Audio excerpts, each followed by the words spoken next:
Hello and thank you for joining me. Today we are revisiting something I already made a video on some years ago, coffee ice cream. But it's one of my favorite flavors, so I felt it deserved a remake with a better camera. But beyond the upgraded tech, I will also be going into greater detail and showing some fun variations that you can try. Also, this time I'm including 2 recipes that don't require an ice cream maker, so folks who don't have that piece of equipment can still make something nice.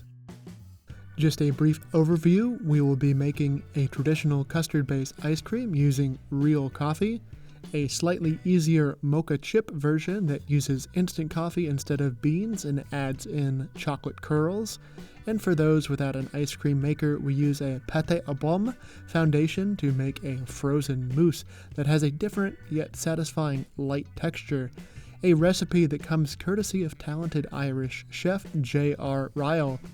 And as if that wasn't enough, I show you a quick and easy coffee granita that you can enjoy as a palate cleanser or incorporate it into a composed dessert. So let's get into it, shall we? Starting with the most traditional version, we need to make a custard. I have a pot ready and I have here 1 cup or 240 milliliters of whole milk and the same amount of heavy cream. Whenever I make custard ice cream, I usually use this ratio as a reliable starting point, but you could definitely play around with it. In some cases, using a higher percentage of milk than cream could actually benefit the final flavor of your product. We get that pot on the stove, and the first step is to scald the milk, which means just bringing it to a bare simmer. But while that is happening on the stove, let's get our coffee ready. Quality ingredients will give you a quality end product, so I recommend using a good coffee. I'm actually using beans from my favorite coffee shop from my hometown of Richmond, Virginia. I have them to thank for getting me into coffee in a big way. So, much love to Tammy and all the folks I got to know through the years at Rostov's. And let's talk a bit about what kind of roast you should use. Well, conventional wisdom is to use a more darkly roasted coffee, as the strong flavor will be able to cut through the creamy sweet mixture of the custard base. But this one I'm using is a full city roast, which is pretty much medium, and that still has enough power to bring a good coffee flavor. I would say generally avoid using lighter roast, but like I said with the cream to milk ratios, feel free to experiment and play around. I bet a visionary chef could take some super interesting light roasted anaerobic processed coffee and opt for goat milk instead of regular dairy and come up with something really interesting. But that's for another day. As for how much coffee, I approach it as I would making a cup of coffee, so about 17 grams of coffee for every 250 grams of liquid. So if you don't have a scale, 2 rounded tablespoons per cup of liquid. So, for our amount of custard, the grand total would be 34 grams of coffee, or about 4 rounded tablespoons. I get that in my grinder and process it under the most coarse setting. Grinding coffee results in coffee sediment, but this can be reduced if using a coarser grind. So now that our milk-cream mixture has come to a bare simmer, I kill the heat and add our ground coffee, give it a swirl, and then cover and let it steep for about 15 minutes. This is a longer time than I would brew coffee, but given milk and cream is fattier than water, I want to give it a little extra time to permeate. And while our milk mix is infusing, let's get our other ingredients ready. This is an old-fashioned custard, and that means we need egg yolks. 4 to be exact, for the pint we are making today. So I crack those eggs first into a bowl, and then I use my clean fingers to separate the yolks from the white.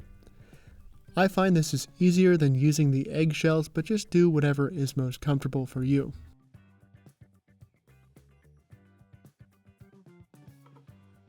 Either way, we just want to get those yolks into a mixing bowl, and then I add to it a half a cup of sugar or 100 grams, and then I whisk that until everything is nicely homogenized and we end up with a thick, semi-smooth liquid.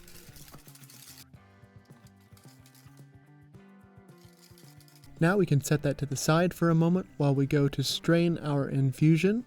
I just set a sieve over a bowl and pour that infusion out. Then to make sure we get the most out of it, I give it a little press with a spoon.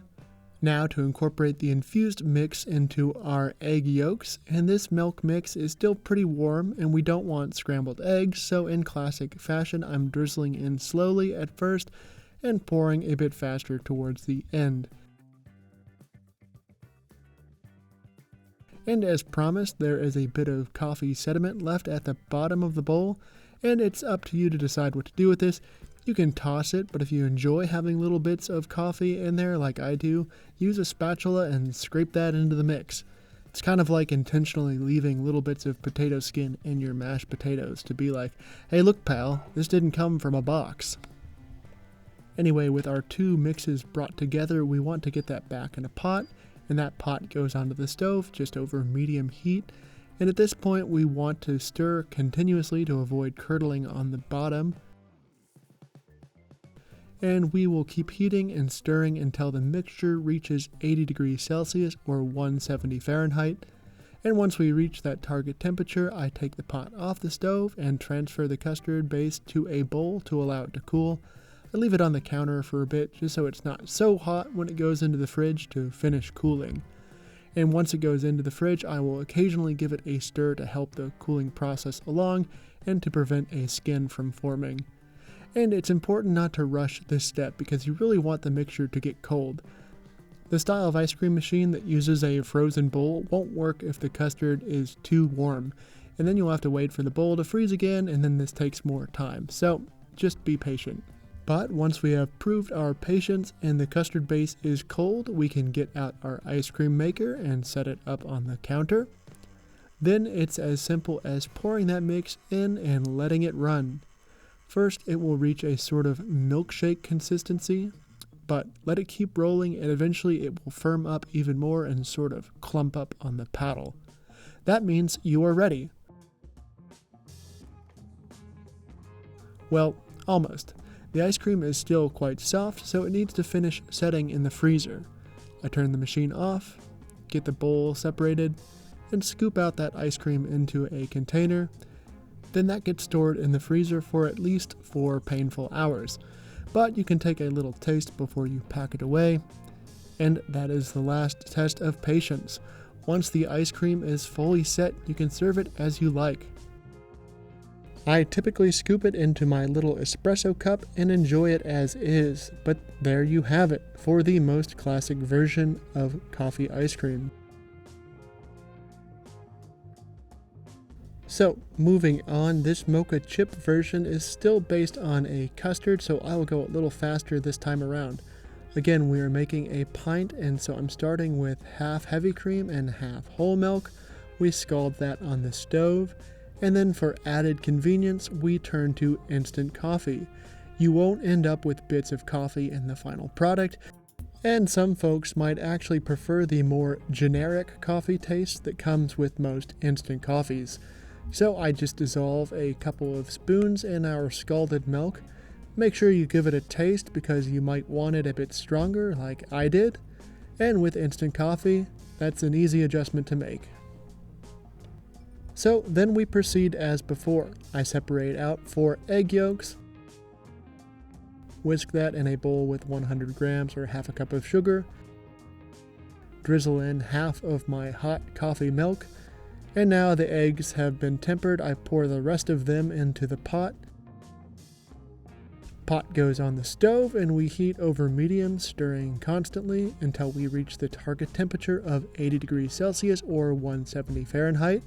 Then that custard base goes into a bowl to cool. And in the meanwhile, you can clean up and work on the chip element of this Mocha chip, which are actually little chocolate ribbons. This is easy enough to do. You just get yourself a nice quality, ethically sourced dark chocolate and use a peeler on the edge of a piece of chocolate, and lo and behold, eventually you end up with these attractive little chocolate curls. Nice to know this technique when you need a little garnish for cupcakes or something. And in due time, the custard base will be cold enough, and then that goes into the ice cream machine until we reach that ideal texture. And then that ice cream gets transferred to a container to finish setting completely in the freezer.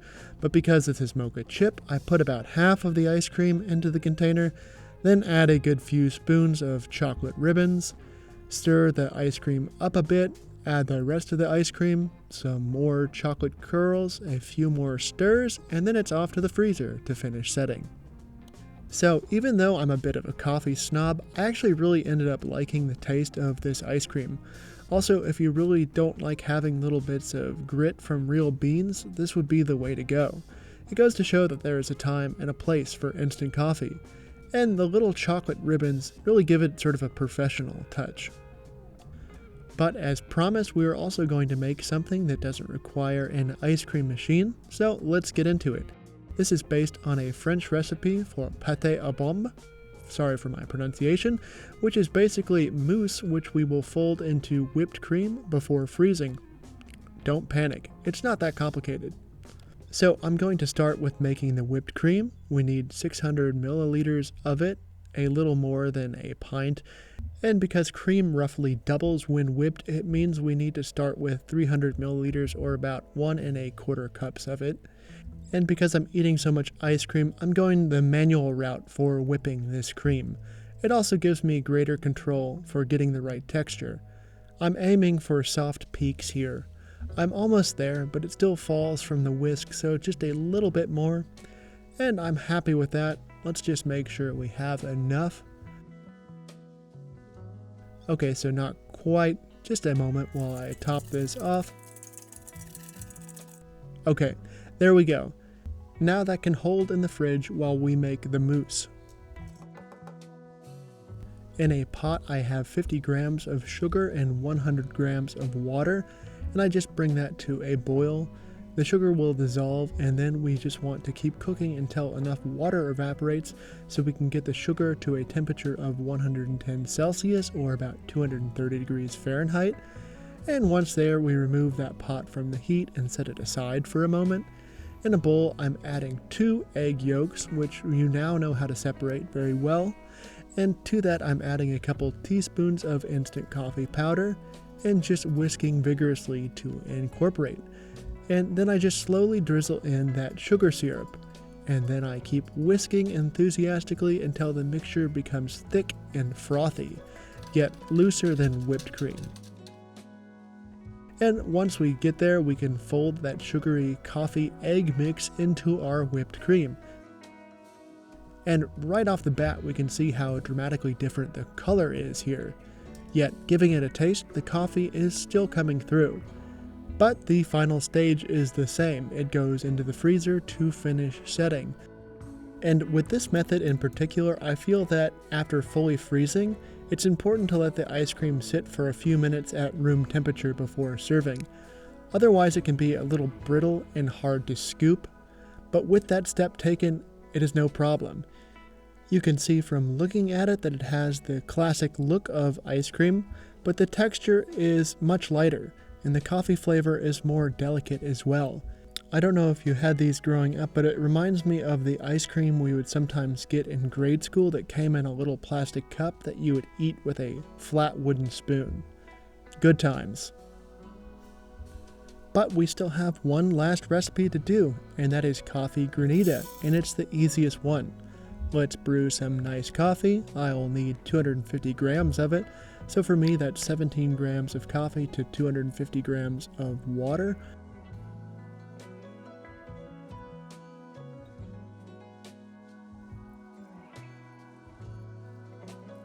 Once that is brewed, I bump up the intensity a bit by adding 5 grams of instant coffee, and then I need 55 grams of simple syrup, which is super easy to make. It's just 1 part sugar to 1 part water. Heat it until the sugar dissolves, and there you have it. Make a little more than you need and save the extra for cocktail night. But once we get all those ingredients together in a bowl, the hard work is done. Now we transfer it to a container and pop it into the freezer until frozen solid.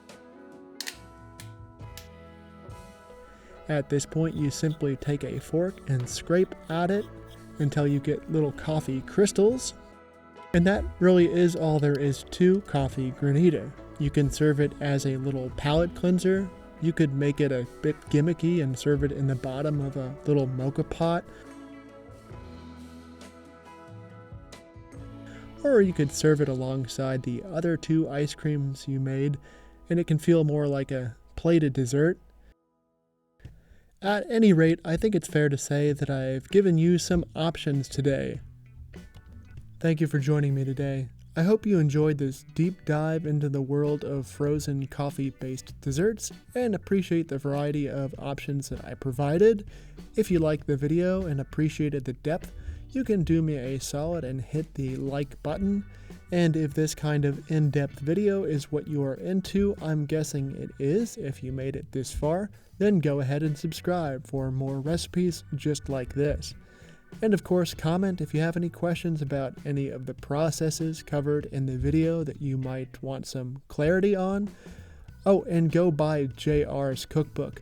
It's a wonderful, unfussy collection for anyone who wants to tap into the great baking traditions from the Isles. But that's all for now. Until next time, cheers!